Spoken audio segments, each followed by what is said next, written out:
Hi guys, thanks for joining me today. I'm Marilyn and my channel's Making with Marilyn.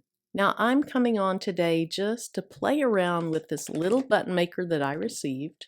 I've used a button maker before, so I'm a little bit familiar with how these work. But this is one, it's by Aiment, and it's marketed to kids. Or it's marketed that kids can use it. So hopefully I'll be able to. Now an intriguing thing about this one is it does come with 3 different sizes of presses, and you get supplies for 3 different sizes of buttons. So I'm kind of excited about that. Now here in a minute I'm going to play with this, but I want to show you what came in the box. I got the instructions, I got this sweet little book, and it's a kid's book, and as you read through it, there's little buttons that you can actually make. So you could cut that out and make those into buttons. Now in the box, I received 3 cutting tools, one for each size of button that you can make with this.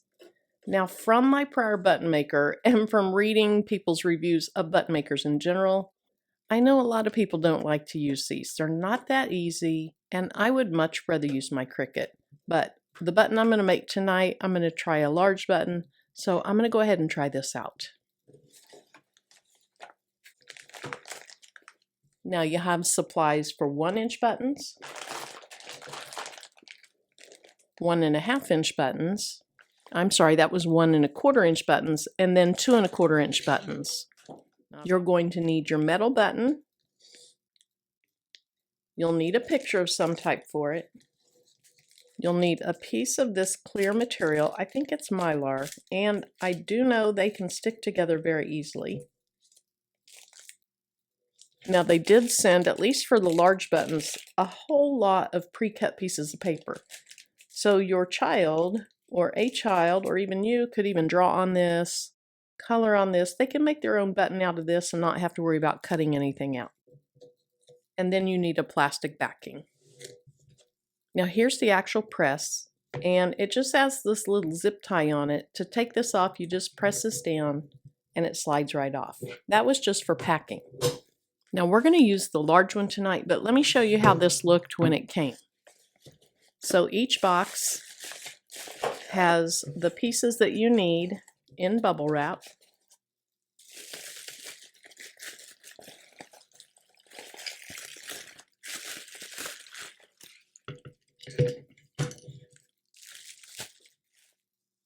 There's one piece that goes up into the top of the press, and we'll see that in a minute when I put this together. And then this bar is holding the other 2 pieces you need. Now they shipped a little pre-made button. There's nothing on it, but they shipped a little pre-made button just to show you that they did use it and it works. At least I assume that's why they sent it. And then you also have in each box this little pin.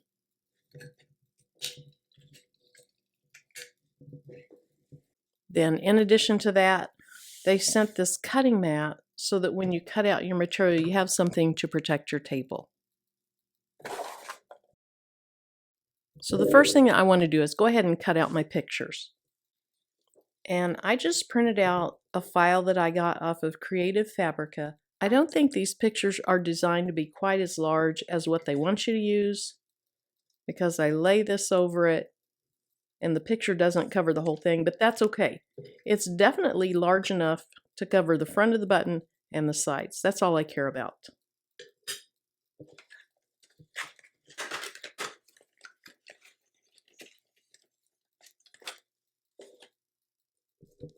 Now, I am not expecting much success with this. Again, I tried one of these before and I really didn't do a good job of it, but let's see if I can do a better job today.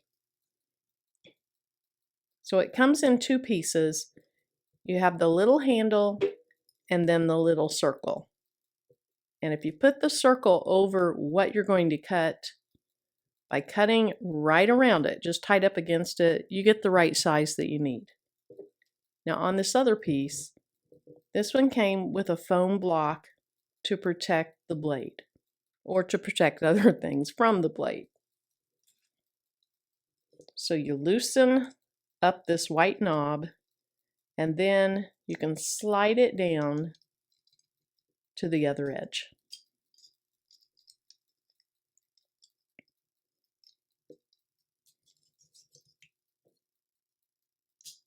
Now I need to figure out where it should be, so I'm just going to place it.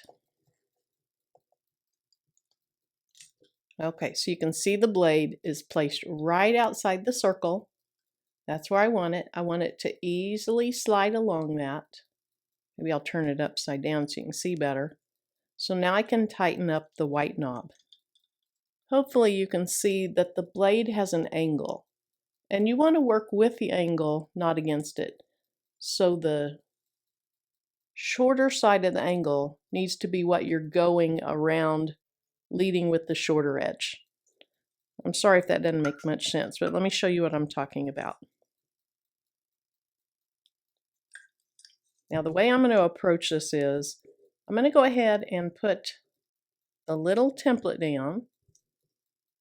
Actually, I like this one. Let's put it right here. So I have that centered up on it. I'll go ahead and slide this other piece down onto it. Now, okay, I'm going to go clockwise with it. Now what I'm doing is I'm holding pressure down on the top, and I'm holding a little bit of pressure down on the second piece. All right, wish me luck. I'm going to push down here. I'm going to, oh, see, I am not good at this. Maybe I need to hold it down here. Okay, that's working. I think it's working. I think this is one of those things you just kind of have to get the feel for it, and once you do, you're okay. And actually, I don't think it's cutting.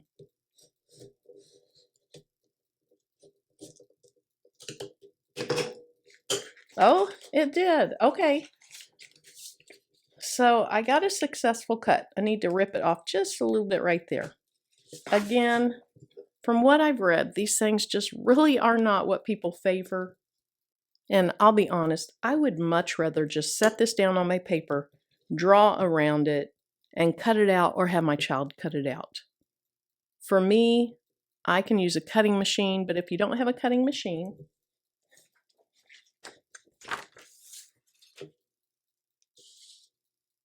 just set this down,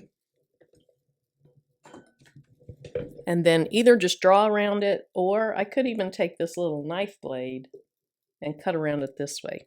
I don't know if that's going to cut through. I think my idea of drawing around it and then cutting it just with scissors is probably better.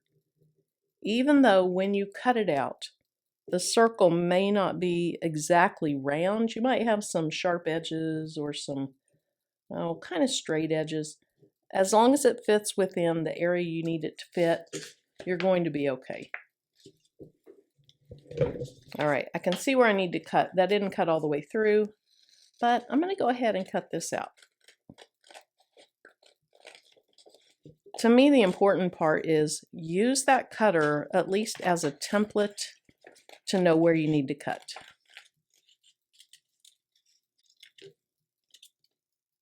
Even though this maybe takes longer, to me it's a whole lot less frustrating. So see, I didn't get that perfectly round, but I think it's going to work. All right, so let's move on to a little bit more of the complicated side. You have a part A, or it's actually called mold A. Then here's the button they made. Then you have a mold B. Mold B has no metal. Then mold C with the metal ring. Now it came with this little gasket thing, and there was no explanation on this. We're going to try it without it because the one video I watched, this was not used. If I don't get a good press, I'll add it in. And then once again, I have my little pin. So the first thing the instructions tell you to do is insert part A. Now on part A, there's this little nub coming out. And that little nub has to fit inside a little divot right there.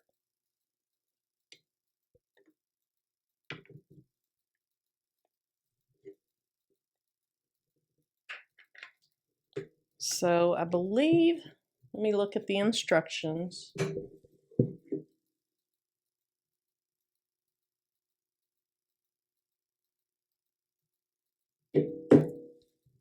Okay, I couldn't remember if you had to depress this down or not, but it's showing that you don't. So I'm putting the little nub into the divot and then just pressing straight up. And it just stays.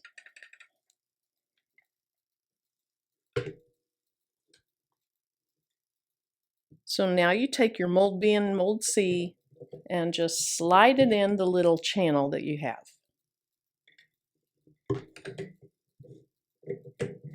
Now, it won't go past this little nubby thing on the back here. So what you have to do is you have to pull this bottom piece up so that the pins come through. And then, let's see, you should be able to slide that through, but it's touching this little thing in the back.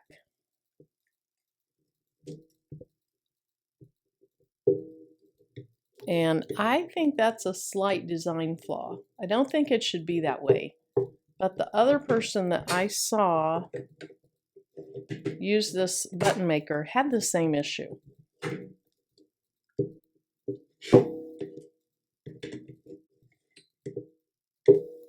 So what she had to do, and what we're going to have to do, is kind of pull this plastic piece back and get it past that little piece that sticks out from mold B or from mold A. And I don't like doing that. I'm afraid it's going to break.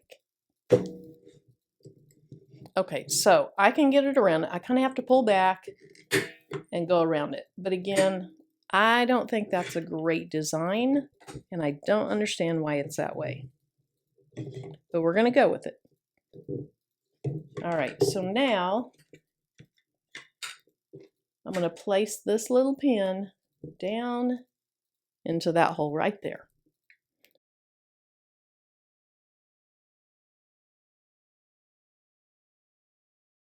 And what it does is it keeps it from sliding any further, and it positions it in the right place.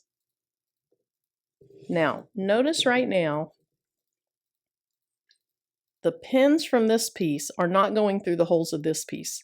And that's the way you want it. That's what's going to cause the button to have the paper pushed around it. So that's okay.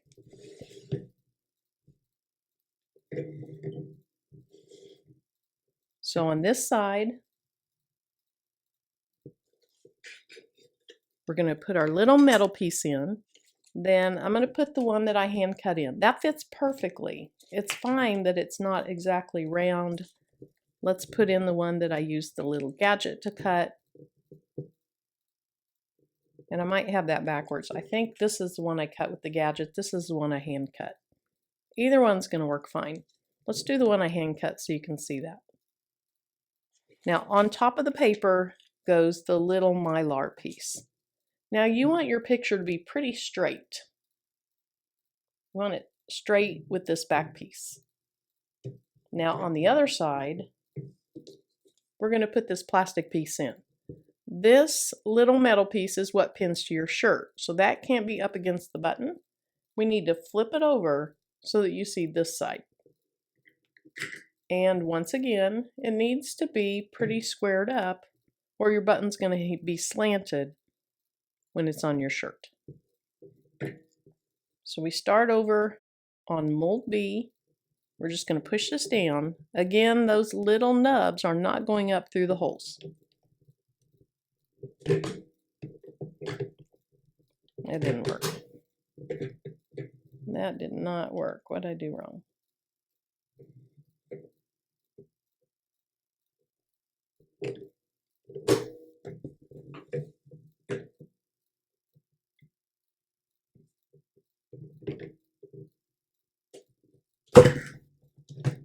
All right, I didn't push it down hard enough the first time.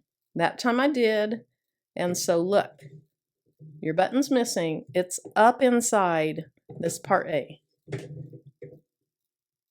I'm going to straighten up this one, go over to this side. Now this time, the little nubby things have to come up through these holes.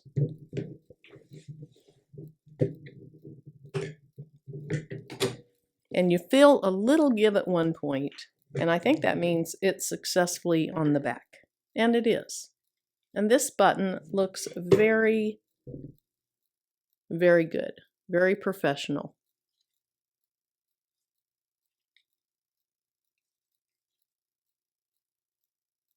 All right, let's go ahead and do the second one. Maybe I will do a better job on it. So the metal piece goes in. Then your picture, again, make sure it's straight. The little piece of plastic or mylar, and again, they stick together very easily, so make sure you only have one piece, and then the back piece. All right, so I'm going to start over here. Now the nubs should not come up through the holes. If your nubs are aligned with the holes, you need to move it over some.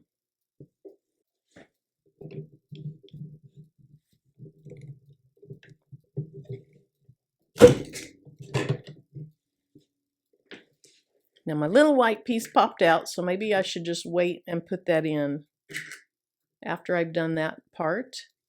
But when I slide this over, it should be gone, and it is. Now, I honestly think you should have 2 pins in here, because a pin on this side makes this stop at the right place. So even though you only get 1 pin per set, you have at least 3 pins in the entire thing. I like putting 1 on each end. All right, so now I need to go ahead and work this side.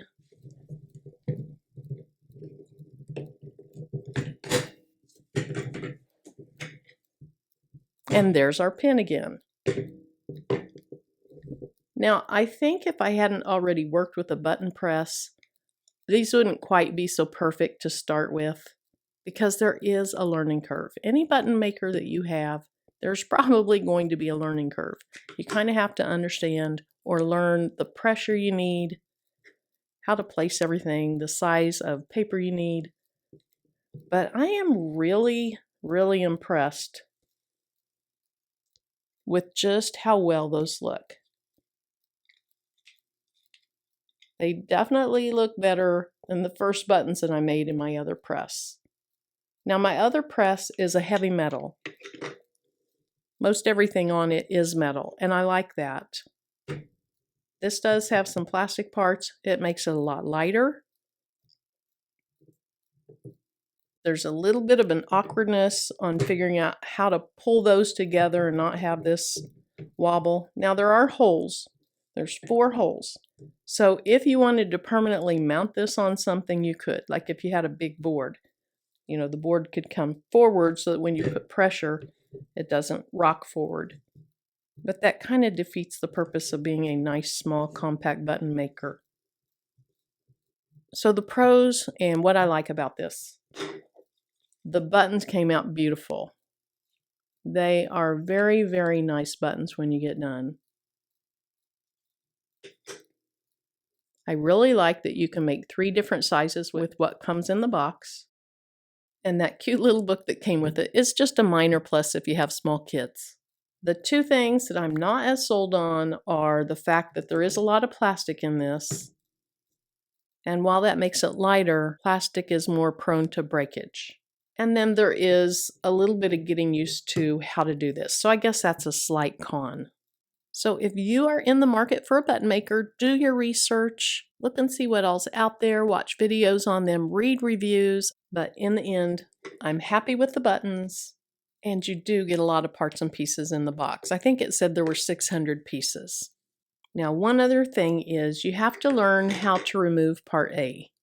So first of all, I need to take my little pins out so I can push up on the bottom of them and grab those, pull them out.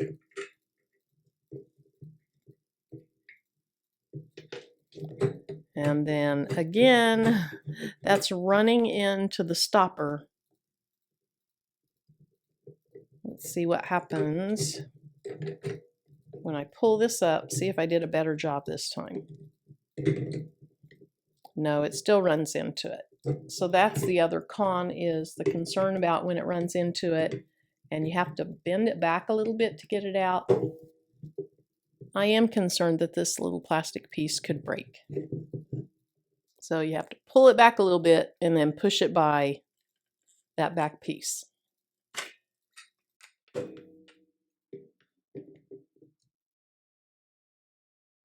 Now this does come in other colors, so if you're interested, check those out. And until my next video, bye-bye. All right, y'all, I am so sorry I forgot to show you how you take this off.